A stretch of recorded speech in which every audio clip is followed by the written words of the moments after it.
Hey, judge mich nicht. Nur weil ich gerade mal so rumlaufe, muss man das nicht gleich negativ bewerten. Nur weil es anders ist. Judge mich nicht.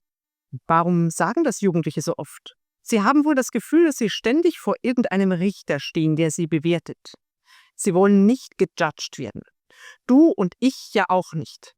Ich glaube, weil wir mit uns selber oft schon streng genug sind. Ich finde, Judgen, verurteilen, Schuld hin und her schieben, verändert gar nichts. Es verändert sich nur etwas, wenn ich mich an die eigene Nase fasse. Freundlich, mit einem Augenzwinkern, liebevoll, mich nicht fertig mache und andere auch nicht. Liebe deinen Nächsten wie dich selbst.